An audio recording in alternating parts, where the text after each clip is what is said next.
1996 সালে 2006 সালে বেগম খালেদা জিয়া আন্দোলনের সামনে ক্ষমতা ছাড়তে বাধ্য হয়েছেন। ক্ষমতা ছেড়ে 80 বয়সে বছরের পর বছর অন্ধকার কারা প্রকোষ্ঠে তিনি দিনাতিপাত করেছেন, কিন্তু তার দলের তার অনুসারীদেরকে তার নেতা কর্মীদেরকে লজ্জায় ডুবিয়ে দেশ ছেড়ে ভীরুকা পুরুষের মতো তিনি পালিয়ে যাননি। আওয়ামী লীগের চিন্তাশীল লোকদের কাছে প্রশ্ন, আপনার নেত্রী কাজটা করলো কি? আপনার নেত্রী কাজটা করলো কি? কথা বললে তো ক্ষিপ্ত হন আমাদের বিরুদ্ধে যে আমরা শেখ হাসিনার বিরুদ্ধে কথা বলি। আপনি ঠান্ডা মাথায় নিজে চিন্তা করবেন, আপনার নেত্রী যেই কাজটা করেছে বিগত 100 বছরে পাক ভারত উপমহাদেশে কোন রাজনৈতিক নেতা নেত্রী কোন রাজনৈতিক নেতৃত্বের দ্বারা এমন কলঙ্কজনক ঘটনা ঘটে নাই। তিনি কেন করেছেন এই কাজ? অথচ তাকে সতর্ক করা হয়েছিল আরো অনেক আগেই। বাংলাদেশের গোয়েন্দা সংস্থারা বলেছিল দেশের পরিস্থিতি ভালো নাই, তিনি বলেছিলেন চালাও গুলি। তারা বলেছিলেন জনগণ ক্ষিপ্ত হয়ে উঠছে, তিনি বলেছিলেন চালাও গুলি। তারা বলেছিল একজনকে মারলে একজনই মরে, একজনের জায়গায় 10 জন দাঁড়িয়ে যায়, তাও তিনি বলেছিলেন 10 জনকে হত্যা করো। দেশের মানুষের নিরাপত্তার জন্য কেনা হেলিকপ্টার দিয়ে তিনি এদেশের জনগণের বুকের উপর গুলি ছুড়েছেন। বেডরুমের মধ্যে, ঘরের বেডরুমের সংরক্ষিত জায়গায় বাবার কোলে সন্তান শেখ হাসিনার গুলিতে তার বুক ঝাঁঝরা হয়েছে। নৃশংস, নির্মম, ভয়াবহ, জঘন্যতম, বর্বরতম হত্যাযজ্ঞ চালানো হয়েছে জুলাই আর আগস্টে। চূড়ান্ত পর্যায় পর্যন্ত তার কথা ছিল দেশ থেকে মেরে সাফ করে দাও, কারণ এদেশের মানুষ বেঁচে থাকুক শেখ হাসিনা চায় নাই। এরপরে যখন দেখলো যে আর মানুষকে মারছে না, দেশপ্রেমিক সেনাবাহিনী শেখ হাসিনার কমান্ড ফলো করছে না, পরিষ্কার জানিয়ে দিয়েছে তোমার ক্ষমতার মসনদের পাহারাদারি করবার জন্য আমরা আমার দেশের আর একটি নাগরিকের বুকেও গুলি ছুটতে পারবো না। তখন চতুর্দিক থেকে গণভবনের দিকে লাখো জনতার বাঁধ ভাঙ্গা স্রোত যখন ছুটেছে, 45 মিনিট সময় বেঁধে দেওয়া হয়েছিল, যদি জানে বাঁচতে চাও 45 মিনিটের দেশ ছাড়ো। গণভবনে 12 পদের খানা রান্না করে দুপুরের লাঞ্চের আয়োজন ছিল তার। চিন্তা করতে পারেন কতটা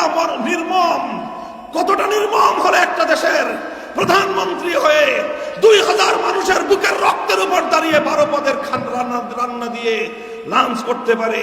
কতটা বিকৃত রুচি হলে, কতটা নির্মম পাষাণ হৃদয়ের হলে একজন মানুষের পক্ষে কাজ করা সম্ভব।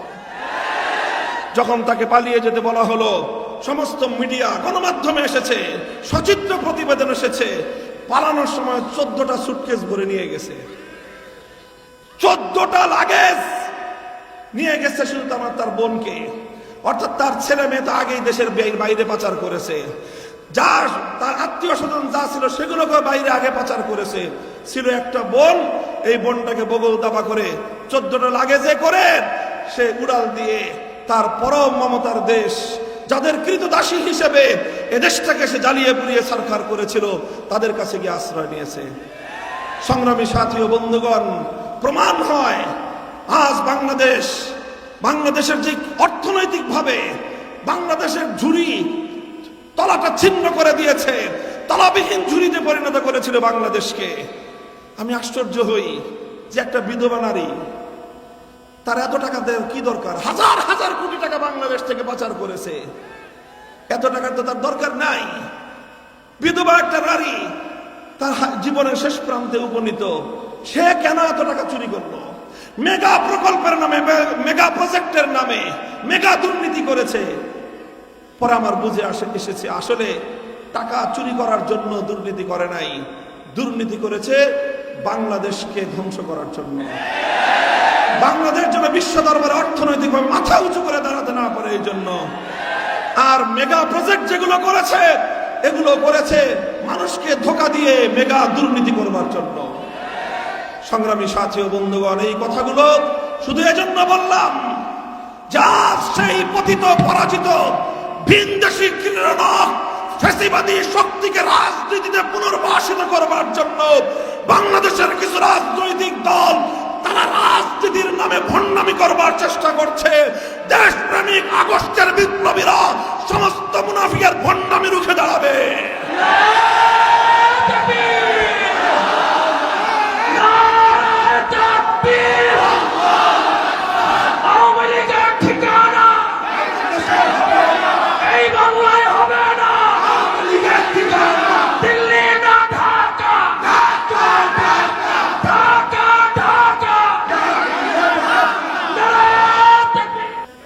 বাংলাদেশ খেলাফত মজলিস মাগুরা জেলা শাখা কর্তৃক আয়োজিত আজকের এই গণসমাবেশে উপস্থিত সংগ্রামী সভাপতি, উপস্থিত বাংলাদেশ খেলাফত মজলিসের কেন্দ্রীয় ও জেলা নেতৃবৃন্দ, সহযোগী সংগঠন সমূহের নেতৃবৃন্দ, সমবেত বাংলাদেশ খেলাফত মজলিস মাগুরা জেলা শাখার বিভিন্ন অঙ্গ, বিভিন্ন শাখা থেকে সমবেত আমার প্রাণপ্রিয় কর্মী ভাইয়েরা, সর্বস্তরের মাগুরা সমাবেশে সর্বপ্রথম আমি মহান আল্লাহ পাক রব্বুল আলামিনের শুকরিয়া আদায় করছি। যেই মহান রব্বুল আলামিন বাংলাদেশের মানুষের বুকের উপর থেকে জগদ্দল পাথরের মতো চেপে বসা স্বৈরাচারী ফ্যাসিবাদী জালিম সরকারকে উৎখাত করে এদেশের মানুষকে মুক্ত বাতাসে নিঃশ্বাস গ্রহণ করার সুযোগ করে দিয়েছেন। এই জন্য আল্লাহর কাছে আমরা শুকরিয়া আদায় করি। আল্লাহুম্মা লাকাল হামদু ওয়া লাকাশ শুকর।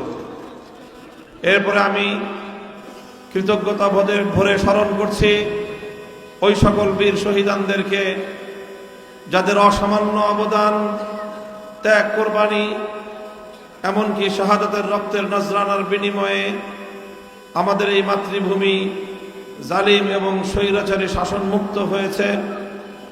2009 সালের পিলখানা ট্রাজেডিতে শাহাদাত বরণকারী 57 জন দেশপ্রেমিক সেনা কর্মকর্তা, 2013 সালের শাপলা চত্বরে ঘুমন্ত মুসল্লিদের উপর, নবী প্রেমিকদের উপর চালানো বুলেটের আঘাতে শাহাদাত প্রাপ্ত বহু শহীদান, 2014-15 সালে বিরোধী দলীয় আন্দোলন দমন করার জন্য একতরফা নির্বাচন করতে গিয়ে গুম, খুন এবং হত্যাকাণ্ডের শিকার বহু বিরোধী মত এবং পথের নেতাকর্মী, 2021 সালে বাংলাদেশের স্বাধীনতার সুবর্ণ জয়ন্তী উদযাপনে বিতর্কিত গুজরাটের কসাই ভারতের কুখ্যাত প্রধানমন্ত্রী নরেন্দ্র মোদীকে বাংলাদেশে আমন্ত্রণ জানাতে গিয়ে শান্তিপূর্ণ প্রতিবাদে গুলি চালিয়ে হত্যা করা প্রায় 25-26 জন হেফাজতে ইসলামের নেতাকর্মীদেরকে সর্বশেষ 2021 সালের জুলাই এবং আগস্টে বাংলার দামাল ছাত্র জনতার উপর নির্বিচারে পাখির মতো গুলি চালিয়ে 2 সহস্রাধিক দামাল সন্তানদেরকে যাদেরকে হত্যা করা হয়েছে, আবু সাঈদ এবং মুগ্ধ সহ যে সকল দামাল বীর যোদ্ধাদের রক্তের উপর বাংলাদেশ নতুন করে আবার স্বাধীনতা ফিরে পেয়েছে, সেই সকল বীর শহীদানদেরকে স্মরণ করছি। তাদের সকলের শাহাদাত কবুল হওয়ার জন্য আল্লাহর কাছে দোয়া করছি এবং তাদের শোক সন্তপ্ত পরিবার পরিজনের নিকট আমরা গভীর সমবেদনা জ্ঞাপন করছি। সংগ্রামী সাথী ও বন্ধুগণ, বাংলাদেশ 2024 সালের 5ই আগস্ট একটি গণ অভ্যুত্থানের মধ্য দিয়ে 15 বছরের স্বৈরতন্ত্র থেকে মুক্তি লাভ করেছে। এই মুক্তির পর আজ 5 মাস অতিবাহিত হতে চলেছে। এখনো পর্যন্ত বাংলাদেশ স্বৈরতন্ত্র মুক্ত হলেও, ফ্যাসিবাদ মুক্ত হলেও পরিপূর্ণভাবে ফ্যাসিবাদের দোসর মুক্ত হতে পারে নাই। শুধু তাই নয়, বরং এখনো জুলাই এবং আগস্ট বিপ্লব এবং এই বিপ্লবের পরবর্তী বাংলাদেশের লক্ষ্য, উদ্দেশ্য এবং আগামীর বাংলাদেশ বিনির্মাণ নিয়ে জাতিকে সঠিক দিক নির্দেশনা দিতে ব্যর্থ হয়েছে জাতীয় নেতৃবৃন্দ। আমরা আশঙ্কা করছি যে যেমনিভাবে 1971 সালে মহান মুক্তিযুদ্ধের মাধ্যমে বাংলাদেশ স্বাধীনতা অর্জন করার কিছুদিনের মধ্যেই 72-এর বিতর্কিত গোলামীর দাসখত ভারতীয় আধিপত্যবাদের চরম পরাকাষ্ঠা প্রদর্শন করে রচিত বিতর্কিত সংবিধানের মাধ্যমে বাংলাদেশের 71-এর মুক্তিযুদ্ধের চেতনাকে ধ্বংস করা হয়েছিল, 71-এর মুক্তিযুদ্ধের চেতনাকে হাইজ্যাক করা হয়েছিল। ঠিক একই কায়দায় আজ আবার বাংলাদেশের 2024 সালের এই মহান বিপ্লবকেও হাইজ্যাক করার পায়তারা চলছে। স্পষ্ট ভাষায় আমরা বলতে চাই, 1971-এ যে মুক্তিযুদ্ধ হয়েছিল, সেই মুক্তিযুদ্ধ ছিল জালিমের বিরুদ্ধে মুসলিমের লড়াই। 71-এর মুক্তিযুদ্ধ ছিল বৈষম্যের বিরুদ্ধে লড়াই। 71-এর মুক্তিযুদ্ধ ছিল মানুষের মৌলিক নিরাপত্তা এবং মৌলিক অধিকার প্রতিষ্ঠার লড়াই। 71-এর মুক্তিযুদ্ধে ইসলামের সঙ্গে কোনো বিরোধ ছিল না। 71-এর মুক্তিযুদ্ধে এদেশ থেকে ইসলাম এবং ইসলামী রাজনীতিকে নিষিদ্ধ করবার কোন দুরভিসন্ধি এবং কোন অপবিত্র কার্যকলাপ 71-এর মুক্তিযুদ্ধের মধ্যে ছিল না।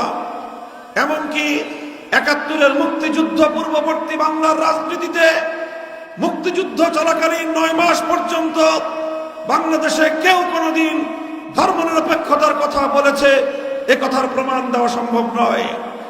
অথচ আমরা লক্ষ্য করলাম মুক্তিযুদ্ধের পর কয়েক মাসের ব্যবধানে বাংলাদেশে যে সংবিধান দেওয়া হলো, সেই সংবিধান বাংলাদেশের মানুষের হাজার বছরের ইচ্ছা এবং অভিপ্রায়ের বিরুদ্ধে বিশ্বাসঘাতকতার সংবিধান। 72-এর সংবিধানের মাধ্যমে এদেশের মানুষের হাজার বছরের চিন্তা এবং চেতনাকে ভুলুণ্ঠিত করা হয়েছে। তাই আজ 2024 সালের প্রয়োজন হয়েছে 71-এর মুক্তিযুদ্ধের পর 72-এর বিতর্কিত সংবিধান তৈরির কারণেই বাংলাদেশে হাসিনার ফ্যাসিবাদ তৈরি হয়েছে। 72-এর বিতর্কিত সংবিধানের কারণেই বাংলাদেশে দীর্ঘ 50 বছর যাবৎ ইসলাম এবং ইসলামপন্থীদেরকে দমন করবার ষড়যন্ত্র চালানো হয়েছে। তাই আজ আমরা দ্ব্যর্থহীন ভাষায় বলতে চাই, আগস্ট বিপ্লবের পরে এই বাংলার মাটিতে 72-এর মুজিবীয় সংবিধান চলতে পারে না, চলতে পারে না।